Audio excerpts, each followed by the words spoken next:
Hello, my name is John Teply, and I have the great pleasure to be talking with Carrie Ziegler. She lives just outside of Olympic, Washington, on the Squaxin part of the original reservation. She's received numerous awards, and she always has an artist in residence going. But the one that she's probably most proud of is the Society Impact Award that she received for this amazing whale that we will talk about. And well, Carrie, how are you? I'm doing great, John. Yeah, it's really great to meet you and to be here today. Well, good, good. So I was looking at your website, and I'm gonna just take a sentence from your website just to get things going. And so you're talking about your projects, and you say when exploring ideas and possibilities, you spin them through my artist self and ground them in my experience, and then get out of the way and let the ideas flow through the source. Yeah. So a lot of the work I do is as a collaborative artist. And so when I'm working on these large scale projects that sometimes involve hundreds or even thousands of people, I bring them, I create space for all these ideas to come forth through in the design process. And when I do that, I want to set my ideas aside, right? I don't want those to be what's in the forefront. I want to hear from the people who are involved in the project, who are impacted by what is happening and what we're talking about. But so I gather all these ideas and thoughts, and I look through them and I think about them. But really, in order to get to what I think is the best ideas, I have to set it all aside, right? And go to nature and walk and breathe. And I think when I allow there to be space where I'm not listening to a podcast or music or talking to somebody, like having that space to meditate and ground myself in nature, that's when the real magic happens, right? That's when these ideas come through that you don't know where they come from, but they come, and there's this sense of just, oh yes, that's what it is. Yeah. Well, it sounds like when there's all these people giving you like all these different ideas, and everybody wants to do this or that, that sounds very chaotic to me. I have a lot of experience facilitating groups, and I lay out projects not with a complete abandon of any kind of container, but with a container. So we'll have certain parameters around what the subject matter is, what the material requirements might be, and I approach these different workshops with like a yes and kind of philosophy, so that when people are bringing in ideas, we can build on them, right? So, and what I find is that with the right, facilitation and creating the right space, people are really excited to build on other people's ideas. And there's almost always some kind of continuity that comes through, that it's just the synergy of the art itself, right? Sure. Well, from my looking at it, it seems like you're kind of channeling disorder, and but you're still open to things that are unexpected, which I think is the one of the amazing qualities about group kinds of collaborative work is unexpected things that one individual artist won't come up with by themselves. There's too many things to actually come up with, and there's that artist limitation. But with groups, it offers like some unexpected things to come up. Definitely. this last summer, I got to facilitate a climate justice mural project, and we did a long process of involving the community and bringing forth ideas and discussing what climate justice was. But I worked with a core group of 5 other artists on the design team, and so we took all these ideas from the public workshop we had, and we met at my house, and we were outside, and we had this big table strewn with these ideas. And we were 6 people that were came from very different places. We were multiple different ethnicities, age range from like 16 to 40 something. And it was just amazing to see how, I think it's all about creating that space, right? And the idea, and where are we going? We want to create a vision that people can hold on to and move towards and want to join and be a part of. But the synergy of us 6 people, it was incredible. I mean, I can't even say that, I mean, if it definitely felt like that source coming through us all, just to be able to be on the same page so much is just amazing. So is your role like team captain, or what is your role with 6 ideas? With 6 ideas, my role with 6 ideas is to, I think, find the threads that connect them, and to help to see like, oh, it's again that yes and sort of thing. Like, I'm not interested in putting my ideas on top of other people's. And I also have a lot of experience with planning big projects. So I'm able to share like, oh, what about trying it this way? And sort of facilitating the process, but I really try to do it very gently. Like, because everybody who comes to these types of spaces, I feel like they are all bringing their own expertise. And so it's kind of like, what is that person's thing that they can offer that nobody else can, and trying to figure out what that is and how that then can be added into the mix to create a composition, if you will, that has all the continuity that it needs to speak to the people that we want to share it with.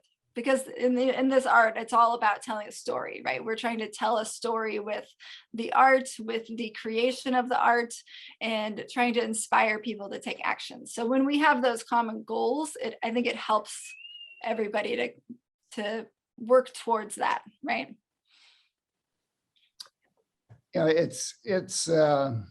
I think something else that other people bring, why group projects, can be powerful is the different dimensions that are brought to it. Definitely. Where it's not just one artist dimension, it's multiple dimensions. And 100%. Yeah. Yeah, because I only have my own lived experience to draw from. And so when we bring in other people's lived experiences, that it just becomes so much richer, so much more multidimensional. Yeah. So you're working with other people, and there's an idea that you think is a bad idea, actually.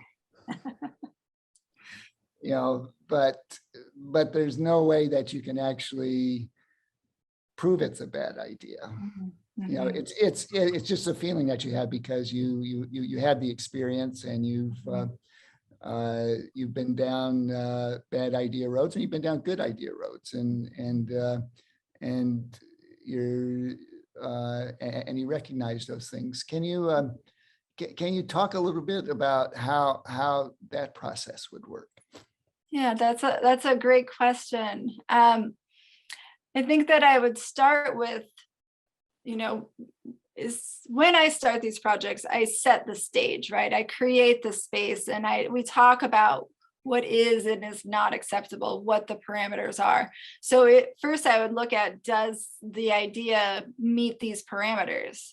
Is it, for the Climate Justice Mural Project, we want it to be inspiring. So is this idea going to inspire people to join our movement, or is it maybe going to, shut people out? And of course, we can't know how the art will impact people, but we have an idea in a sense. So that's where I would start with, would be like, does it meet the parameters that are set out for this project? But I think that there's often, like, I can be wrong too, I'm not I don't know it all. And it depends on where we're at with the project, because if it's the design of the overall project, that's one thing. But if it's a one piece, one voice amidst 1,000 voices, I'm going to be much more like, that's what you think. Okay, great. That's part of the story, right? I mean, you think that, I can remember working on a project about wasting less food and how that was important for feeding hungry people and climate change. And I remember a student was really interested in, like, oh, genetically modified foods are important for that. And that doesn't meet my value system, but I was like, okay, great. That's what you think. You can go ahead and make your art piece about that. That's fine. So part of what your criteria is that it inspires. Well, it depends on the project, but that in general, that's who I am. I want to be part of projects that are inspiring people to take action. So it usually does have to do with that. Could you talk about the qualities that you feel inspire?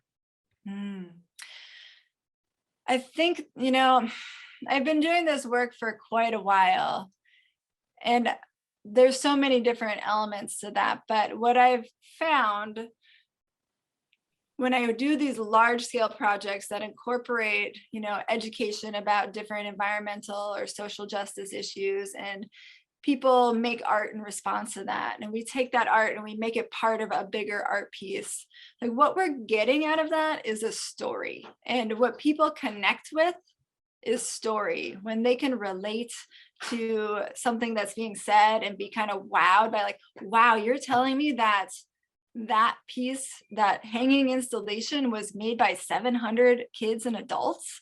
What, you're telling me that you made that out of, upcycled trash? And you're telling me that, oh, and then I look at it deeper and I see, there's all these ways of adding more and more layers into the art, so that, on the surface, it might just be beautiful or something. I mean, I like to make beautiful art. But then you look deeper and it has all these different layers, all the stories about where it came from and why it was made and what kind of commitments people made while they were doing it. I think it becomes very powerful. And I've witnessed people be transformed by these artworks. Now, maybe that transformation is just for a moment, right? But maybe they're transformed in a way that they can't go back. I don't know. So commitment is an interesting word when working with groups of people. I'd imagine there's varying levels of commitment.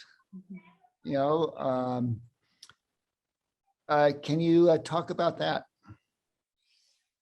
Yeah. And is it important? I mean, I think that on an individual level, like, our level of commitment is of course important. I think there's so many different ways to engage and to commit with different things. And so when I worked on the plastic whale project, for instance, where we made a life-size gray whale out of plastic bags and other trash. Which is totally awesome to look at. Right, yeah. And, I asked every one of the 900 people I worked with to make a commitment to use less plastic bags. And I gave them all a reusable bag. This was back before, when we all had lots and lots of plastic bags in our community, right? Yeah. And they committed to using less plastic bags. Now, how strong that commitment was, I don't really know, but it was a piece, right? It's a piece that helps, I think, to make the next step more readily easy to take.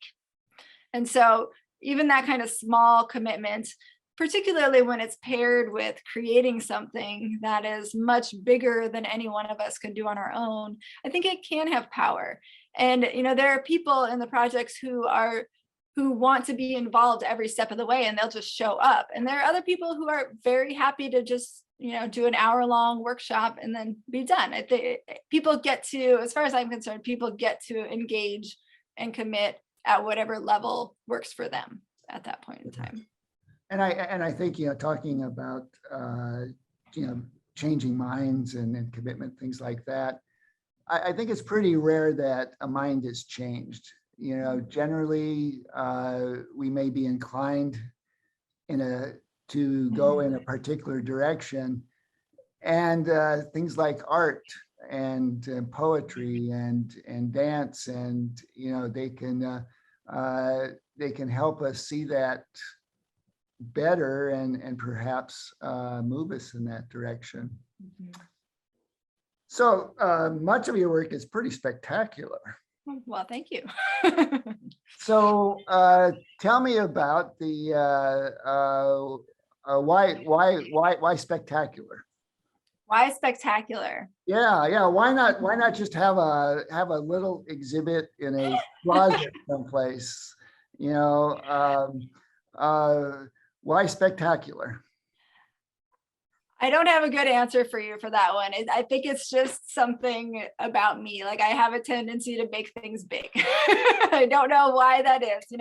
Maybe it comes from, I grew up in a very different place. I grew up in North Dakota, and my dad built houses, and I saw him build houses from scratch since I was, a baby, and I worked with him, and I got to be a part of doing that. And so I have this thing about me that it's hard for me to start small. I remember taking a workshop years ago to make a luminary, which we make a lot of in our community, a paper covered reed in different shapes.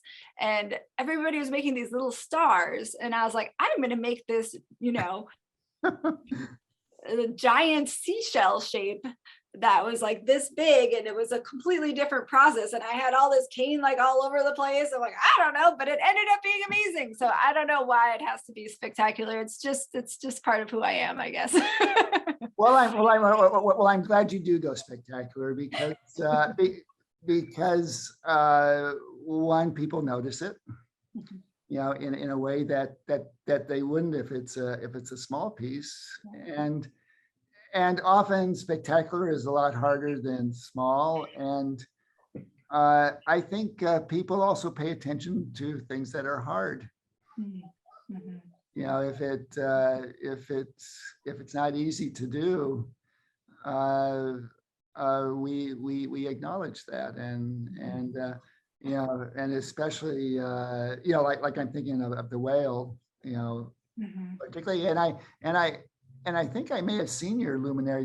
What was it, like a jellyfish more than a starfish?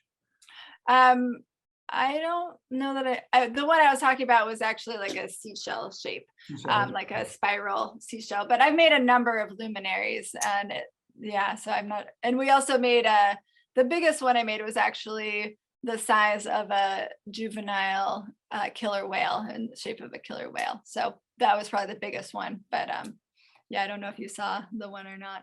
No, I don't think I saw that one, but it seemed like you had an exhibit of luminaries at one time, or I've definitely been a part of some. Definitely, our community here hosts the Procession of the Species every April, which has kind of been taken on in a number of different communities, and we also host a luminary procession during that time as well. And the last couple of years, my family has hosted a small luminary at our house when other things were shut down, and we just walked the roads and out to the neighbors and sang songs and things. So trying to get community and art happening whenever we can. Cool. Yeah. So what about what is the importance of intangible things in art? For example, emotions, spiritual things, the kinds of things that really don't have a body. Yeah. Could you just talk about that? Yeah, I think that those things, emotions, I think that's what it's all about, really. That when I think about, you were saying earlier, it's hard to change people's minds. And I was like, yeah, it is. But it's less hard, I think, to change people's hearts and when we use art, whether it's dance or music or visual art, we can kind of bypass some of our brain's stuckness Yeah, and yeah. have a new experience. It can help to open us up and have new experience, have emotions that can change us. Um, Well, also it's a place where we can connect yeah. and renew ourselves. Yeah, totally. And I think that whole piece about, I forget what you were saying, emotions and like that, the connection with maybe the all that is, right? Like I am really an unlikely artist, to be honest with you. I did not grow up knowing that being an artist was possible. Like I thought that was something other people did, and I ended up being able to, take some ceramics, which was sort of my gateway drug into the art world. But the art, like it just wanted to come out, right? And it was hard. It was when I was having really strong emotions that it would come out for a long time. Like that, it was like it had to come out, And it took me a long time to work through the blocks that I had up around being an artist, like the art scars from when I was a child, to be able to even conceive of myself as an artist, and I have had so much fear around sharing my art because it's very personal. It's like, here's my soul, laid out on a platter. And can be very scary and very vulnerable. But I think that I can do this only because I have to. And of course I've grown up and I've done a lot of work on all of those things, and it's now a joyful experience to make art, but it wasn't always that way. And I think that there's just this unknown, like something I can't describe to you about the role of art in my life and I think so many other people's lives, where it just has to come through us. I'm interested. You mentioned the beauty several times, and I think often artists begin, they get the sense that this is something that they want to do. It has to do with beauty, and which beauty, this past century has not fared well in art. I mean, it's kind of just seen as nothing that's that important. But there are all of these different kinds of experiences that there's certain ways that are best to express. I like I think is part of being part of our humanity is that we can connect and that we can be conscious of the mystery, and the powerful forces of creation and existence, and we can be aware of all the entities that live, that we share this planet on. I mean, I've never seen a polar bear, but I've done several campaigns to fight for them. Sure. But that's a uniquely human quality. I believe. I'm not. I think crows are pretty smart, but I'm not sure if they're thinking about polar bears, like humans do.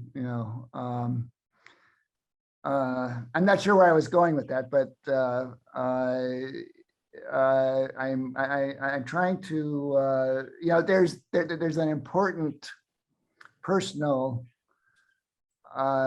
experience with art, and I think how you work to encourage that experience and create opportunities for other people is really important. And where often artists, it's so much about me, did you get a show, how much work did you sell, those kinds of questions, where the real power of it is not so much as a business project, but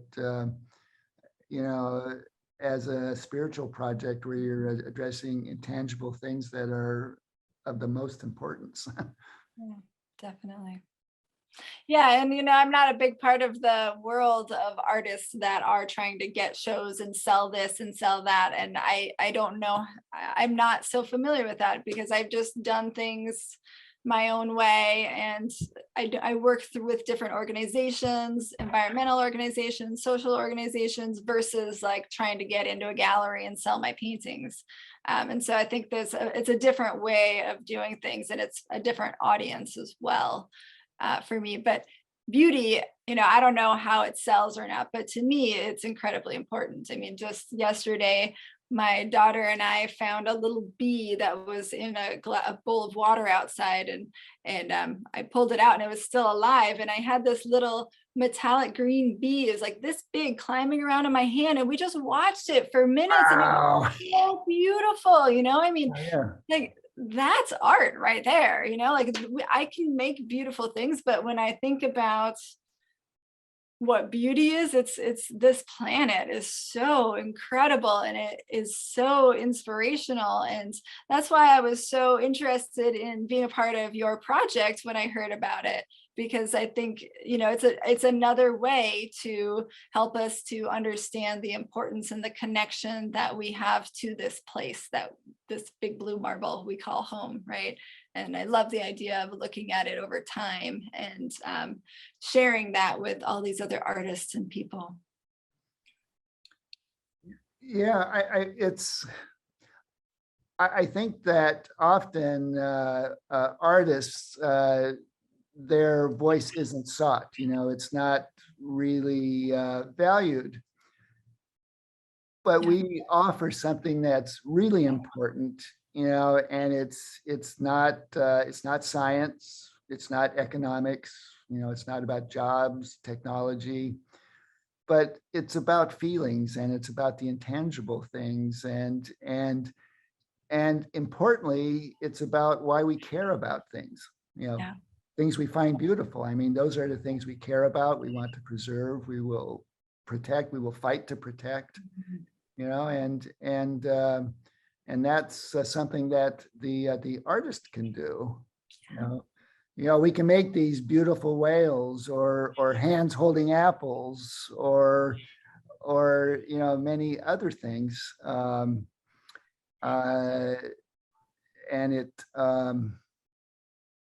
it's an important voice. Yeah, and I think that's why one of the reasons why I do the work I do is because I do think it's so important to have the artist's voice in so many different aspects of, of organizations, of governments, like that we Yes. do see things in a different way. And I'm seeing more and more organizations and even governments starting to partner more with artists and having those collaborations, because there are so many organizations that do care and are fighting to preserve this planet, and are recognizing that the science isn't going to do it on its own, right? We need to be able to reach people through with more creativity, and a way that we can cross different barriers, boundaries, cultural differences, and art is definitely one way that is very powerful for that. Well, I think when you have these coalitions of different people that it's just helping to make things more whole, and through art, through creativity, through exploring parts of ourselves that's not logical, but absolutely important. It just helps solve the problem. Definitely. Yeah. We all got to do our little part, right? Yes. Well, I've been talking with Carrie Ziegler, who is an amazing artist just outside of Olympia. She's going to be doing a panel for the Seventh Generation Project. You can see that work this coming July 13th through the 17th at the Lincoln City Cultural Center. And we are very happy that she is a part of it. And we look forward to showing her work. Thank you, Carrie. Thank you very much. Appreciate it. I can't wait to see all the other artwork as well. Good, good. Well, bye for now, and hopefully we'll see everybody up at Lincoln City Cultural Center. Bye.